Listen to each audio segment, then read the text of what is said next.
fresh, delicious, tasty, meaty, turkey-filled, cold-cut combo. What?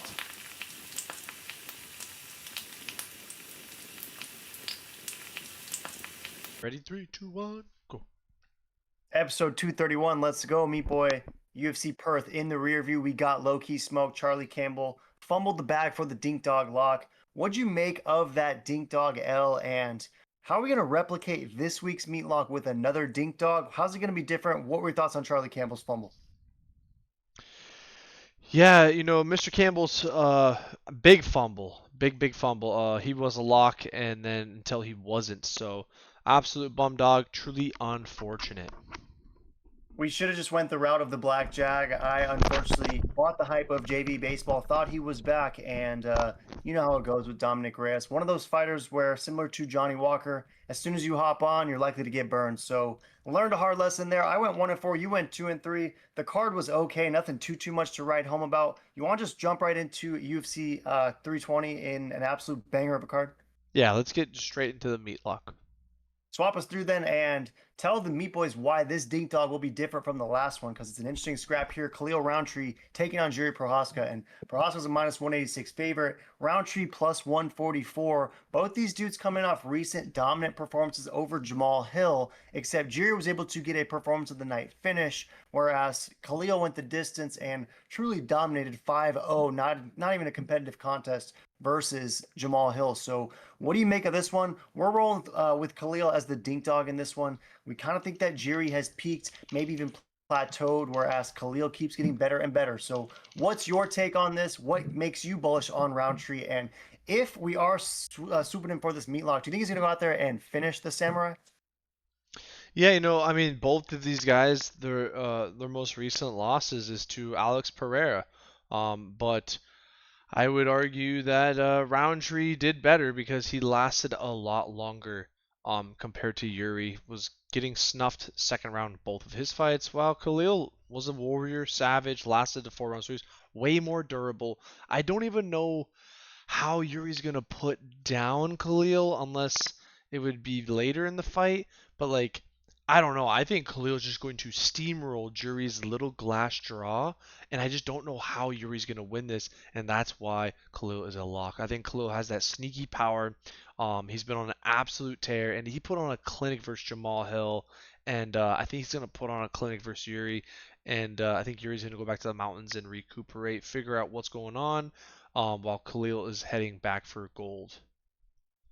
Yeah, I just wonder if the back to the mountains reevaluation, punch in the trees has a ceiling perhaps, and I want to see Jiri go to a top team, or go get some serious competition with some real killers, because it doesn't feel like he's getting that wherever he is, and it's gotten him to a very high level. Obviously, was a UFC champ, but I just don't think it's working anymore. And Khalil Rountree, like you mentioned in that fight against Jamal Hill, he seemed to just be reaching a sort of different level. Whether it's Choice Center, who knows what it could be? It's the Thetans perhaps, and he really is peaking, and I think that this peak version of Khalil is going to be just slightly better than Jiri at this point in time. Do you like the leg kicks a lot in this one? Do you see Jiri, he's got that wide stance. Maybe Khalil's able to just chop him down kind of early and really take the base from under Jiri. Is that a potential pathway for Khalil in this one? Yeah, Khalil could definitely, rip those legs, use those tree trunks for thighs of his, and put on a clinic and take Yuri's movement. Yuri's, specialty is probably his mobility. So yeah, if he takes that out pretty quickly, you just have a standing duck. Because Yuri's not known to not be hit, right? So Khalil's definitely gonna get his hands on him and probably put him to sleep first or second round. Yeah, I'm buying that. And even if this is a gritty decision, it's only a 3-round fight, so you never know how if this does end within 15 or goes the entire way. I think Khalil has life there as well. But Tapology's seeing it 79% for Jiri, 21% going with Khalil. We're fading the public, fading the hype. fading our boy Jiri because we are huge Jiri fans. But when it comes to assessing a Meatlock, we have to be objective. We have to take what's available, and we think that the Warhorse could have some juicy dink dog life in this one. So throwing down an easy 100 to net 144, get the Meatlock back on track. We had hit 4 straight, Meat Boy. Things were great, and then the last 6 weeks or so, Meatlocks have not been coming as effectively as we want them to be. So Khalil gets us back on track. You think he finishes, Jiri? Yeah, I think he does finish him in the first or second round, to be honest, which is crazy to say, but yeah, I think Khalil is going to. Yeah, should be a fun one for sure. Swap us through. It's another fun one. It's your boy Joe Pfeiffer. Last week you had a couple boys fight. Carlos Olberg came through. Petrosky did not. Petrosky's main teammate and one of your favorite fighters, one could argue, Joe Pfeiffer, body bags, taking on Abus Magomedov in this one. And Abus is a plus 196 dog, despite having twice as much experience professionally than Joe Pfeiffer, who's a minus 260 favorite. The only loss for Joe Pfeiffer was that levels test fight against Jack Hermanson back in 2024, and everything beyond that has been easy light work victories, whereas Abus had also lost 2 straight, got smoked in 2 straight, but has really rebounded with 3 beautiful wins since then. However, the most recent one is against Michel Pereira, who is truly awful. So is Abus having life in this one at plus 196, or do you think minus 260 is a fair valuation for Joe Pfeiffer, and Pfeiffer, like he's been doing to everyone else, even steamrolls Abus Magomedov? Yeah, Abus is definitely a bomb, and I gotta imagine that Joe Pfeiffer absolutely steamrolls him within the first or second round. Abus has, he's been in the UFC a little bit longer, I believe, so he's got a little more experience maybe, but he hasn't really done anything, hasn't capitalized, hasn't had that big moment, and I think this is kind of the setup for Joe Bodybag Pfeiffer, and the Peanut Butter Man is going to win KO in a spectacular fashion and potentially get a top 5 fighter next. What makes you particularly bullish? Because I mean, Abus has won 3 straight. Is it the lack of high-level competition that Abus has been beating, and perhaps the victories are just a little bit inflated, and Joe Pfeiffer would have done the exact same thing? Or is it the fact that he's 35 years old, Joe Pfeiffer's 29? Like, what makes you especially bullish on body bags? Lack of impressive recent wins, the age. Why do you like Joe Pfeiffer? I mean, Joe Pfeiffer, the hardest hitting, 185 or 2 ever walk the planet Earth. Hits harder than, Right here. You name it, he hits harder than him. There's, a video of it, and, videos don't lie. So Joe Pfeiffer is going to probably take us to the shadow realm with 1 punch, and that's all he'll need. Now, Magomed, he's definitely fought some pretty good guys. Bahilio definitely has been fraud checked, so that one does not look that good. And I guess I'd be more curious, like, what's a worse loss, Bahilio or Jack Hermanson? And then that's kind of another factor on like who would win this. And I just got to take Joe Pfeiffer. I don't know where Magomedov is gonna win. I mean, Joe Pfeiffer's grappling is insane.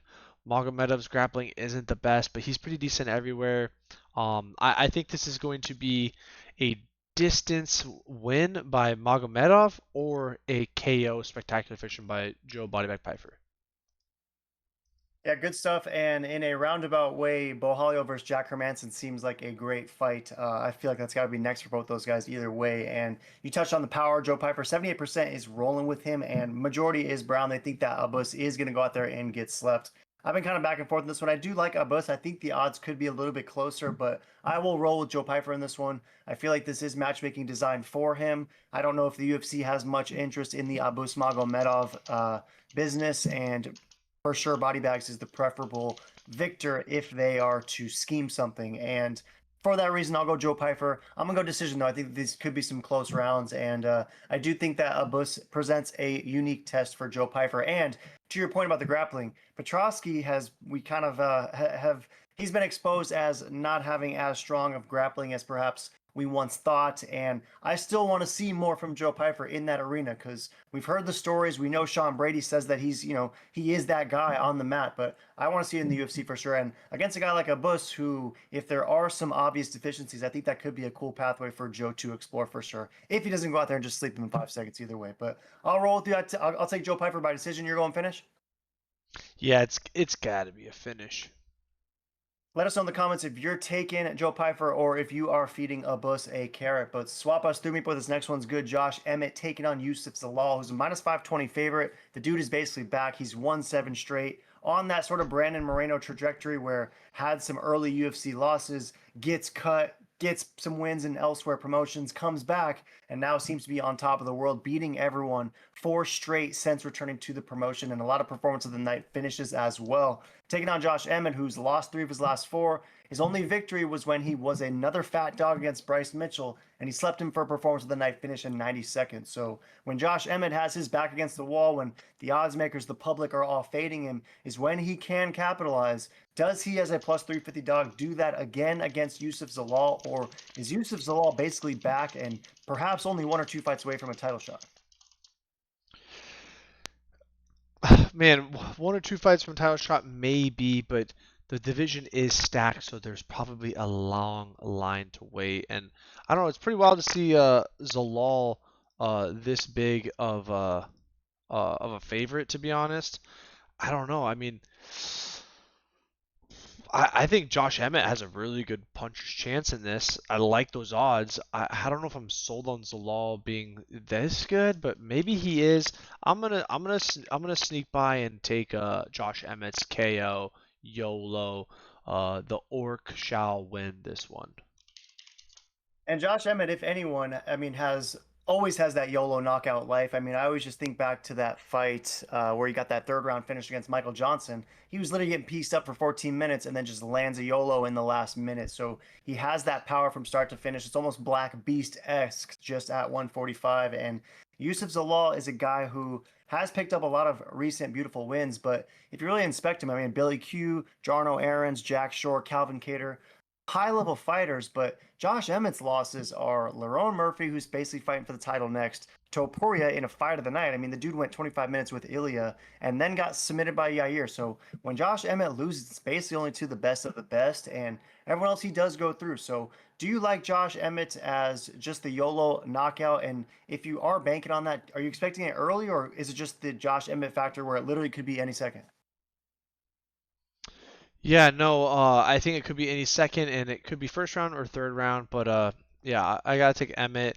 I'm gonna say second round KO. He's gonna figure it out, gas him out maybe, because there's no way Zalal's gonna submit the Orc. I mean, he's only been submitted a few times, and he's fought the best of the best, uh, for a long time, and it's gonna be hard for me to believe that Zalal is the best jiu-jitsu guy he's ever faced, and he just smokes him. So I think this is gonna be, honestly, I think this is gonna be a big upset and an easy light work for Emmett, because Emmett just he's got such a better pedigree and experience, and I just don't know what Zalal has that he hasn't seen or dealt with. Yeah, a lot of great points. I mean, obviously, Zalal does have the youth factor on his side. He's 11 years younger. He's got the reach advantage. He will have the height advantage as well, but definitely the experience factor that you mentioned. Josh Emmett's a dude who's seen it all, right? And is definitely not going to be afraid of what the Moroccan Devil is offering. Let's just see if he has the answers to beat him. But in this one, I'm torn. I like a lot of your points. I'm ultimately going to ever so slightly lean Zalal. I have been impressed with what I'm seeing from him, and he seems to be tapped into like a sort of different wavelength these days. And so I think he'll be just slightly better than Josh Emmett. But Josh Emmett, 2nd round KO, even Josh Emmett, 3rd round KO, you're going to be getting some pretty juicy beef with that. So I don't blame you or anyone else who is following that line of thinking. And 81% is going with Yusuf, 19 for Josh Emmett. It's basically all Brown. They think that he will sleep Zalal if he gets it done. You're going 2nd round, Josh. I'll go Zalal by decision. Any last thoughts on this one, me boy? No, this is a fun fight, great fight nonetheless. Yeah, move us through then. It's the co-meet, and it's the one that I'm most excited to get your perspective on because it's Merab Dvalishvili, the Machine, as a minus 440 favorite, defending his belt against Corey the Sandman Sandhagen, who is plus 310, having an 18-5 record and having won 4 of 5. His only loss recently was to Umar in a pretty close fight, a competitive one, but one that Umar definitely won for sure. And Merab, meanwhile, hasn't really been in a close fight in a while, including when he fought Umar himself. And the odds makers are obviously all over the idea that that win streak, that dominance continues for the Machine. So won't belabor the point. If you're watching the Meat Boy MMA video, you know all about these two dudes. It's a bantamweight title shot. Do you think Corey Sandhagen comes through, or is Merab just going to be too much of a machine? I think Merab is going to be too much of a machine. He is the machine for a reason, and I think Merab is going to put on a clinic on Corey to where I don't think Corey got submitted by the Funk in like 3 seconds. I know that was maybe an off night, whatever, but Merab is. man, I just don't know how Corey's gonna win this. He's gonna have to land some sneaky flying knee, catch him, but it's gonna kind of go how the Nurmagomedov fight went, but I think significantly worse. Yeah, so you touched on the Aljo fight. That was June of 2020, right? It was a while ago. In fact, that was the first card we ever broke down, Meat Boy. We've been at it for a minute, DIY lock since 2020, but nonetheless, it was a long time ago, and it was in the Apex too. So it was like a lot of strange context in that one. Gotta imagine if they ran that back in different settings, perhaps it would go at least longer than what it did. But either way, Sandhagen versus Marab. Marab is garnering all the love on Tapology. So in addition to the odds of -440, he's getting 91%. They don't see any life for Sandhagen there. My best counter, because I'm on the verge of picking Corey Sandhagen, he said, I don't get out wrestled and I don't get outworked or out gas tanked. So if Marab is a guy who is out there beating everyone because of his wrestling, because of his pace, because of him being the CEO, if Corey Sandhagen isn't a guy that succumbs to those issues, does he maybe have life, or do you think that Corey just hasn't fought a guy as machine-like as Marab? And even though Corey hasn't gotten out wrestled or gotten tired yet, Marab is the one to take him there. Do you think that that's the case?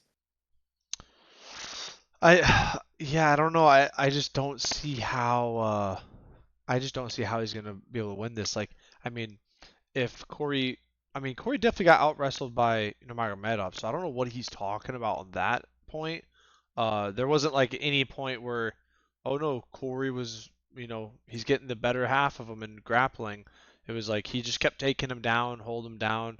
Sure, Corey wasn't getting submitted or ragdolled, but it was still a beatdown nonetheless. So I kind of see that, but times 10 with Marab. And even on the feet, I just don't know how he's going to stop the takedown and the barrage of punches.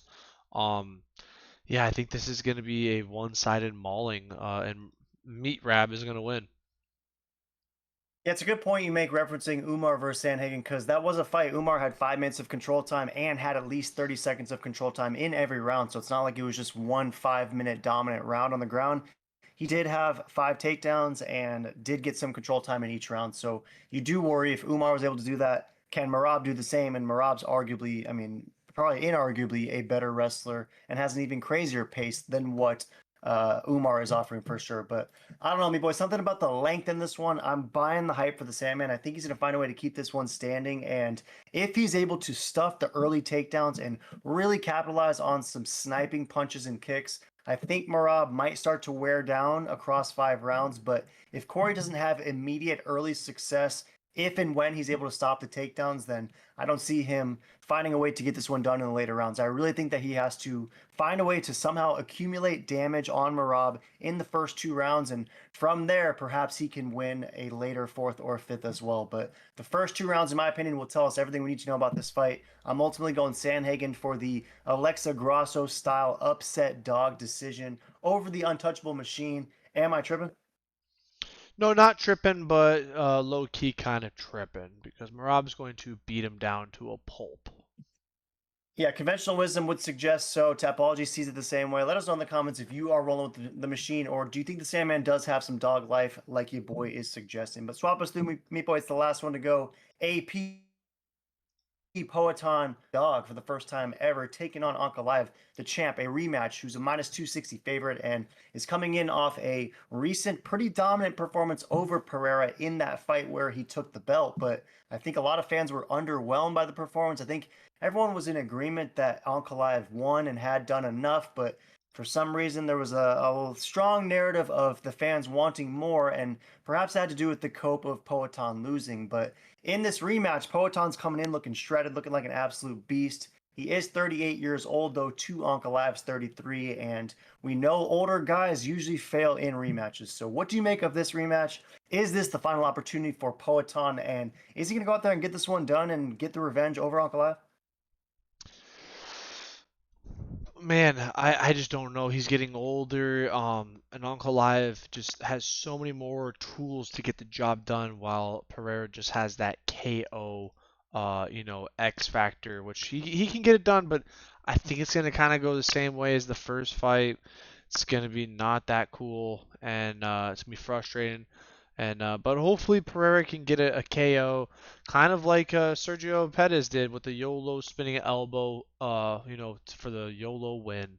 So I could see maybe that way, but other than that, I think Pereira probably gets ragdolled.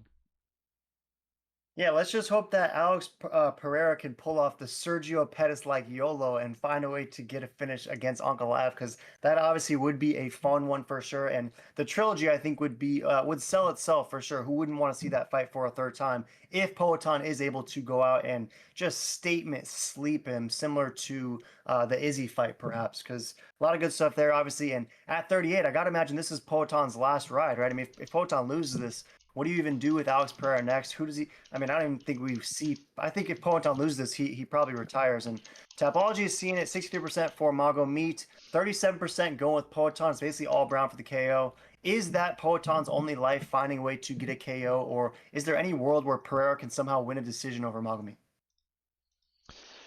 I mean, unless his grappling defense has leveled up absolutely insane, I just don't know how he gets it done, to be honest. Like, to be fair, I just don't know how. So that being said, I just don't know how. Yeah, I buy that too. If we're both rolling Magomeat, does Magomeat win another decision and perhaps a snoozer one, or is he going to come in and finish Pereira? Because you got to imagine, I mean, it kind of reminds me of Marab, right? Marab was winning a bunch of decisions and now suddenly is becoming, or at least wanting to become, a known finisher. Is Magomeat going to go out there, if you're picking him to beat Pereira again, is he going to finish him this time? Yeah, I mean, if Magomed finishes him, it'll be submission, maybe ground and pound, but I don't know. I could see just a slimy decision like last time. Yeah, I can see that for sure. I'm gonna just sneak by a Mago Meat submission. I kind of you touched on it briefly, and Tapology's not seeing it at all. I think that that could have some life. Maybe Ankalaev gets those takedowns again, and this time is going to look for the advantageous submissions on the ground. I mean, we know Pereira is experienced down there. I think he's even a black belt somehow in record time, but he has obviously improved in that department. I think Ankalaev is going to be a little bit too good though, so I'm gonna go Ankalaev for the third or fourth round submission. YOLO. Any last thoughts on this one, Meat Boy? Wrap this thing up, UFC 320. No, this is a sick card, fun card nonetheless. Throw in the comments who you take in, Magomed or Pereira.